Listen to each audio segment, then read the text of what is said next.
저는 지금 30대 여자의 독일 직장인 브이로그를 하고 있습니다. 독일어라곤 커피 주문밖에 못하는 수준으로 독일에 살고 있습니다. 그런데 웃긴 건 독일어보다 회사에서 쓰는 영어에 대한 스트레스가 더 많습니다.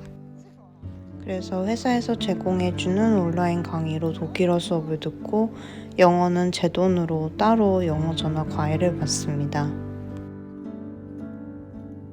1년 조금 넘게 독일 베를린에서 직장 생활하면서 이제야 적응이 좀 된 느낌이 드는데요. 그동안 새로운 환경에서 적응하고 정착하느라 긴장도 많이 하고 뭔가 신나기도 했었나 봅니다. 이제 그 긴장과 신나는 감정 상태가 사그라드는 느낌이 들면서 뭔가 기분이 가라앉는 느낌이 듭니다.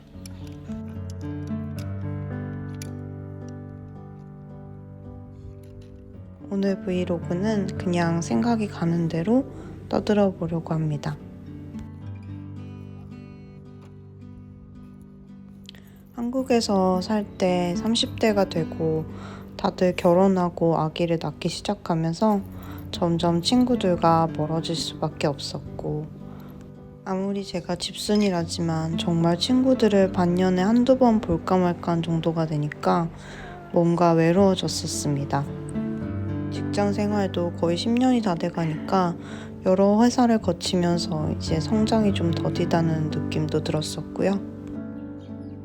현실에 안주한 사람들은 가족, 주식, 코인, 부동산 얘기만 하는데 뭔가 견딜 수 없는 답답함을 느끼기 시작했습니다. 때로는 단순히 그런 얘기를 피하려고 점심을 혼자 먹기도 했습니다.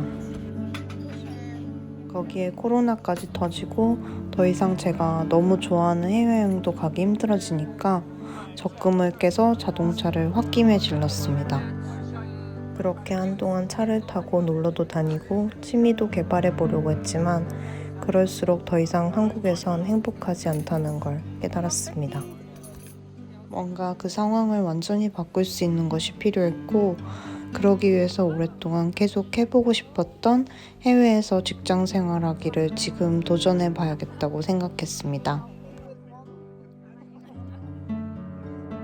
솔직히 30대 중반에 직장, 집, 차도 안정적으로 있고 나름 이루어온 그 편하고 익숙한 환경을 깨고 싶지 않은 마음도 있었습니다. 굳이 편한 생활 버리고 외국 나가서 어버버거리면서 또 고생을 해야 하나 라는 생각도 들었습니다. 근데 그런 마음이 들수록 지금 아니면 영영 늦겠다 라는 생각도 들었죠. 저는 의지력이 약하고 성격이 급하고 꾸준히 뭔가를 차근차근 하는 걸 잘 못하고 쉽게 실증을 내는 성격이라서 소위 말하는 성공하는 사람들의 기본 요건인 습관 만들기 이런 건 성공해 본 적이 없습니다. 그 대신 비교적 단기 목표가 있을 때 그걸 어떻게든 이뤄내는 걸 잘하고 새로운 환경에 노출되는 걸 좋아해서 자꾸자꾸 제가 처한 환경을 바꿔줘야 우울감도 안 느끼고 성장을 하게 되더라고요. 독일 베를린으로 이직하자는 목표는 그런 면에서 저에게 큰 동기부여가 됐었습니다.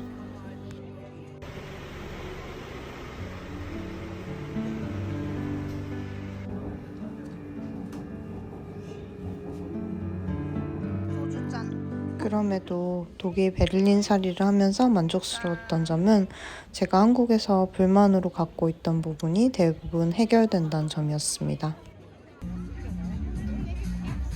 가장 먼저 한국처럼 단일 문화주의, 그러니까 가치관도 환경도 비슷비슷한 사람들이 모여 사는 사회가 아니니까 인종, 종교, 성, 정체성 등 다양성을 인정하지 않으면 오히려 여기서는 소외될 수밖에 없는 사회인 게 가장 좋습니다. 그리고 저도 그런 다양한 문화, 사람들과 부딪히면서 배우는 것들도 많아지고요. 두 번째는 제가 더 이상 직장에서 나대는 기센 여자가 아니란 점입니다. 오히려 독일 회사 생활 초반에 더 의견을 많이 목소리를 더 내라는 피드백을 받았습니다. 한국에선 제가 질문도 많고 주장도 직설적으로 말하다 보니 직장에서 기세다는 얘기를 듣기도 했고 나대지 말라는 얘기를 듣기도 했는데 말이죠. 물론 회사 생활이라는 게 큰 틀에선 같지만 찍어내리는 문화, 업무 외의 것도 신경을 많이 써야 되는 그런 한국의 회사들보다는 그냥 일 열심히 하고 의견 열심히 말하고 휴가도 열심히 잘 쓸 수 있는 이런 투명하고 공정한 문화가 저한텐 더 맞는 것 같아요. 마지막 장점은 사람들입니다. 독일에 오래 살고 있는 사람들은 일단 여가나 휴가를 잘 즐길 줄 알고요. 결혼을 했더라도 커플끼리 다 같이 만나서 노는 게 일반적이라 더 편하게 자주자주 만날 수 있어 좋습니다. 한국인들끼리는 한식이 나눠 먹기 위해서 모이는 계기가 돼서 더 친해지게 되는 것 같고요. 외국 친구들은 각자 자기 나라 음식을 소개하면서 같이 먹으러 가거나 페스티벌이나 공연 같은 걸 같이 가면서 친해질 수 있는 것 같습니다. 좋은 건 이 독일이 그들에게도 타지 생활이기 때문에 공감대를 형성하기가 쉽다는 거예요. 야근이 적고 여가가 보장되니까 유럽 여행을 근처로 다니기도 너무 쉽습니다.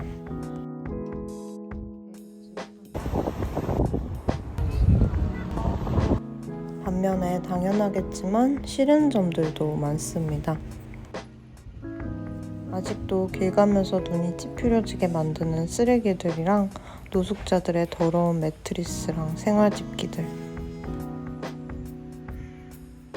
아직은 겪어보진 않았지만 가끔 들려오는 길거리 인종차별 이야기들에 대한 공포. 더럽고 낡고 에어컨도 없어서 냄새나는 지하철. 생활 독일어를 하지 않으면 겪는 일상에서의 작은 불편함들과 독일 사회와 완전히 동떨어진 삶. 가끔 그리운 한국에서의 그런 편안함 같은 것들입니다. 그럼에도 불구하고 한국만큼 여기서 외로움이나 무기력함을 느끼지 않는다는 건 아직까진 좋은 거겠죠? 어쩌면 미래에 대해 어느 정도 불확실성을 남겨두는 게 저한테는 사는데 재미를 주는 것 같다는 생각도 해봅니다. 주저리 영양가 없는 제 이야기를 들려주셔서 감사합니다. 그럼 다음 주에 봬요.